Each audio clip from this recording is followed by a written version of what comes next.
తెలుగు చలన చరిత్రలో తెలుగువాడు గర్వించదగ్గ చిత్రం ఏదైనా ఉందా అంటే తెలుగులో చాలా సినిమాలు ఉన్నాయండి. కానీ తెలుగువాడు గర్వంగా చెప్పుకునే ఇది నా సినిమా, నా సత్తా ఇది, నేను ఇలాంటి చిత్రాలు చేయగలను, నా తెలుగు ఇండస్ట్రీలో ఇలాంటి గొప్ప గొప్ప చిత్రాలు వస్తాయని చెప్పుకోదగ్గ చిత్రం ఏదైనా ఉందా అంటే దర్శక ధీరుడు రాజమౌళి దర్శకత్వంలో వస్తున్న సూపర్ స్టార్ మహేష్ బాబు నటిస్తున్న చిత్రం వారణాసి సినిమా అండి. ఇప్పుడు ప్రత్యేకంగా ఈ సినిమా గురించి ఎందుకు చెప్తున్నానంటే ఈ చిత్రం గురించి చెప్పాలంటే ఎన్ని చెప్పినా తక్కువేనండి. ఎందుకంటే ఈ చిత్రం భారతదేశంలో ఉన్న ప్రతి ఒక్క పౌరుడు గర్వంగా చెప్పుకోదగ్గ చిత్రంగా ఈ చిత్రాన్ని రూపొందిస్తున్నారండి. ఎందుకంటే వారణాసి సినిమా గురించి చెప్పాలంటే ఎన్నో విశేషాలు ఉన్నాయండి, ఎన్నో విశేషాలు ఉన్నాయి. ఈ సినిమా గురించి చేయాలంటే ఎన్ని వందల వీడియోలైనా చేయొచ్చు అన్నమాట. ఇదంతా మీకు నేను ఎందుకు చెప్తున్నానంటే తెలుగు, హిందీ, తమిళం, మలయాళం, కన్నడం ఇలాగా ఎన్ని భాషల్లో అయితే భారతదేశంలో ఉన్నాయో అన్ని భాషలలో ఇంతవరకు ఎప్పుడు కూడా ఇంత భారీ ఎత్తున సినిమా తీయలేదండి. అంత బడ్జెట్ పెట్టి ఈ సినిమా తీస్తున్నారన్నమాట. అది ఎంత బడ్జెట్ అంటే చెప్పితే మతులు చెలించిపోతాయి అన్నమాట.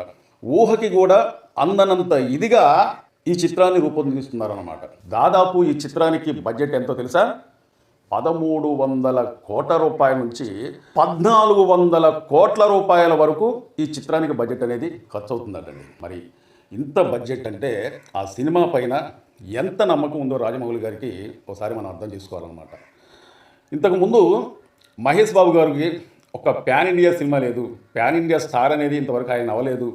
ఏదన్నా ఒక సినిమా మంచి సినిమా వస్తే బాగుంటుంది. మహేష్ బాబు గారు కూడా ఒక ప్యాన్ ఇండియాగా అంటే ప్యాన్ ఇండియా స్థాయిలో అతను సినిమా వస్తే బాగుంటుందని చెప్పి అతన్ని అభిమానించే, ప్రేమించే, ఆరాధించే అభిమానులు చాలాసార్లు అనుకునేవాళ్ళు అన్నమాట. కానీ ఏదైనా ఒక సమయం, సందర్భం అనేది రావాలండి.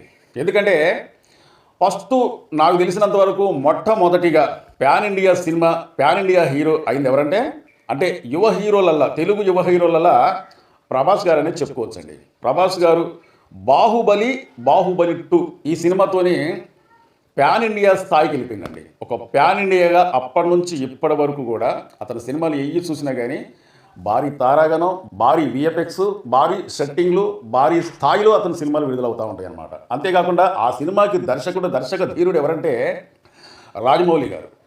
రాజమౌళి గారి అతని దర్శకత్వంలో వచ్చిన ఆ సినిమా తెలుగు ఖ్యాతిని, తెలుగు సినిమా ఇండస్ట్రీని, తెలుగు సినిమా సత్తా ఏంటో చూపించిన సినిమా బాహుబలి 2 అన్నమాట. అప్పటి నుంచి మన తెలుగు సినిమాలంటే ఇతర భాషల్లో ఉన్న వాళ్ళు అదిరిపడే విధంగా కలెక్షన్ల సునామీ.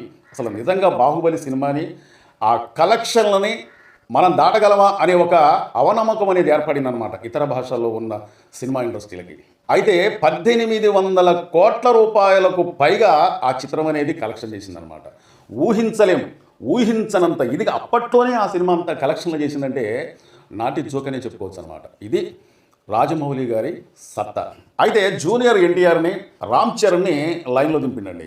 ఇక త్రిబుల్ ఆర్ సినిమా గురించి మనం ఒకసారి మాట్లాడుకునేటట్లయితే ఈ చిత్రానికి దాదాపు 550 కోట్ల రూపాయలు ఖర్చు అయిందండి. అంటే 550 కోట్ల రూపాయలంటే మామూలు విషయం కాదు. ఒక నిర్మాత ఒక కథని నమ్మి, హీరోలను నమ్మి, ముఖ్యంగా దర్శకుడిని నమ్మి అన్ని 100 కోట్ల రూపాయల బడ్జెట్ పెడుతుందంటే అది మామూలు విషయం కాదు. ఆ సినిమా చేసిన కలెక్షన్లు చూస్తే మతులు పోవాల్సిందే అన్నమాట. 1385 కోట్ల రూపాయలు త్రిబుల్ ఆర్ సినిమా కలెక్షన్ చేసిందండి. ఈ సినిమాకి దర్శకుడు కూడా రాజమౌళిని. ఒకే దెబ్బకు 2 పిట్టలు అన్నట్టుగా ఇద్దరిని కలిపి ఒకే సినిమాతో ప్యాన్ ఇండియా హీరోగా మారిపోయారండి. వాళ్ళు ఎవరంటే రామ్ చరణ్, జూనియర్ ఎన్టీఆర్ అన్నమాట. మరి వాళ్ళ సినిమాలు కూడా ఇప్పుడు ప్రపంచవ్యాప్తంగా అన్ని భాషలలో విడుదలయ్యి కలెక్షన్ల సునామీ అనేది సృష్టిస్తుందంటే ఇక్కడ రాజమౌళి గారికి మన హ్యాట్స్ ఆఫ్ చెప్పొచ్చు అన్నమాట. అప్పుడే చెప్పిండు ఆయన, నా నెక్స్ట్ సినిమా మహేష్ బాబుతో ఉండబోతుందని 2020లోనే అతను ప్రకటించిండండి. అంటే దాదాపు ఇప్పటికు అతను ప్రకటించి 6 సంవత్సరాలు పూర్తయిపోయిందనమాట. మరి 6 సంవత్సరాల క్రితమే అతను ప్రకటించిండంటే మరి ఎన్ని సంవత్సరాల క్రితం, అంతకుముందు ఎన్ని సంవత్సరాల క్రితం మహేష్ బాబుతో చెయ్యాలి, ఒక కథ అనేది ఈ విధంగా ఉండాలి, మహేష్ బాబు మాత్రమే ఇలాంటి కథ చేయగలడు, అతను మాత్రమే ఈ కథకు సూట్ అయిద్దన్న ఉద్దేశంతో అతను బట్టి ఈ కథ అనేది రాసుకున్నారండి. కథ ఏంటంటే ఇప్పుడు వారణాసిగా రూపొందిస్తున్న చిత్రం అన్నమాట.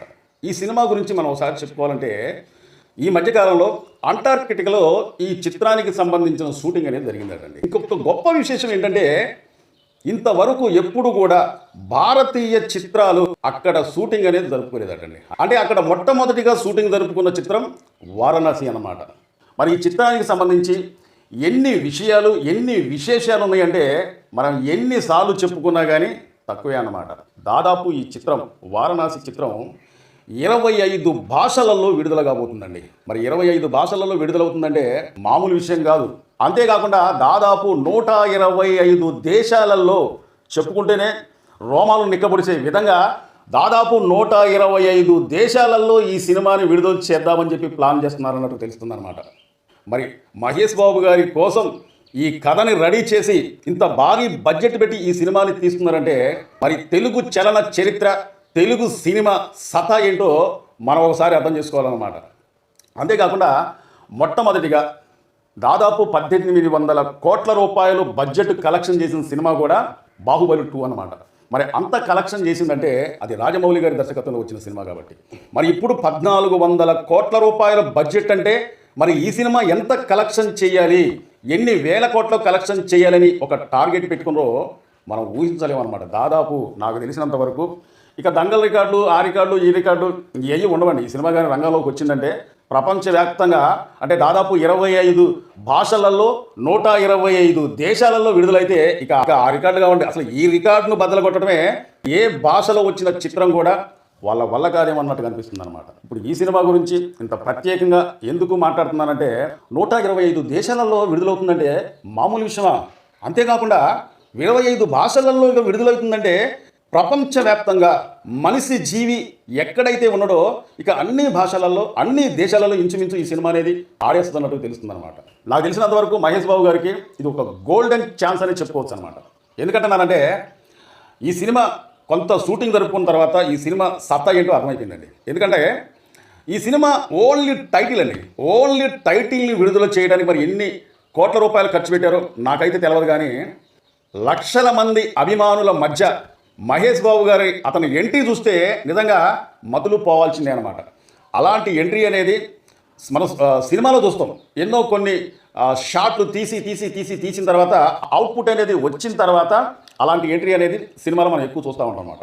కానీ ఇక్కడ రియల్గా మహేష్ బాబు గారిని అతనే చెప్పిండు స్వయంగా, నేను సొక్కా వేసుకొని సొక్కా ప్యాంట్ వేసుకుని నేను నార్మల్గా వస్తానండి అంటే లేదు నువ్వు ఇలా రావద్దు, నేను చెప్పిన విధంగా రా అని చెప్పి అతని ఎంట్రీ అనేది అలాగా వస్తూ ఉంటే మహేష్ బాబు గారికే కొత్తగా అనిపించింది అనమాట.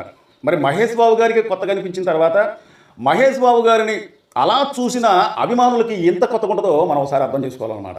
ఒక సినిమాకి సంబంధించిన టైటిల్ వారణాసి టైటిల్ని విడుదల చేయడానికే అంత గ్రాండ్గా విడుదల చేసినప్పుడు మరి ఈ సినిమాని ఎంత గ్రాండ్గా ఎంత గ్లోబల్గా ఈ సినిమాని రూపొందిస్తుందో మనం ఒకసారి అర్థం చేసుకోవాలన్నమాట. అత్యాధికమైన కెమెరాలతోనే ఇంతవరకు ఎప్పుడు కని విని ఎరగని విఎఫ్ఎక్స్లతోని ఈ చిత్రం అనేది రూపొందిస్తున్నట్టు తెలుస్తుంది అనమాట. మహేష్ బాబు గారి కెరియర్లోనే మరి ఇలాంటి చిత్రం అనేది మరి ఇంకెప్పుడన్నా వస్తుందో రాదో అంటే రావాలనే కోరుకుంటున్నాను. కానీ ప్రతి ఒక్క అభిమాని ప్రతి ఒక్క ప్రేక్షకుడు మళ్ళీ చూడాలని అనుకునే చిత్రం వారణాసి చిత్రం అనమాట. అంతేకాకుండా మళ్ళీ చూడటమే కాదండి, మళ్ళీ చెప్పుకునే విధంగా ఈ చిత్రాన్ని రూపొందిస్తున్నట్టుగా తెలుస్తుంది అనమాట.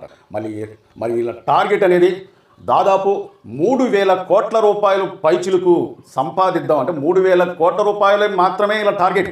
మరి అంతకు మించి ఒకవేళ కలెక్షన్లు కానీ వచ్చినట్లయితే అది బోనస్ కిందే లెక్క అనమాట. చాలామంది మా వీడియో చూస్తున్నారు కానీ సబ్స్క్రైబ్ చేసుకోకుండా చూస్తున్నారంటే దయచేసి మీరు మమ్మల్ని సబ్స్క్రైబ్ చేసుకుంటే మమ్మల్ని ఎంకరేజ్ చేసేందుగా ఈ వీడియోపై ఒక లైక్ చేయండి, మీ అమూల్యమైన కామెంట్ తెలుపుతారని చెప్పి కోరుకుంటూ మా వీడియో నచ్చితే సబ్స్క్రైబ్ చేసుకోండి. మరో మంచి వీడియోతో మళ్ళీ మీ ముందుకు వస్తా. Thank you.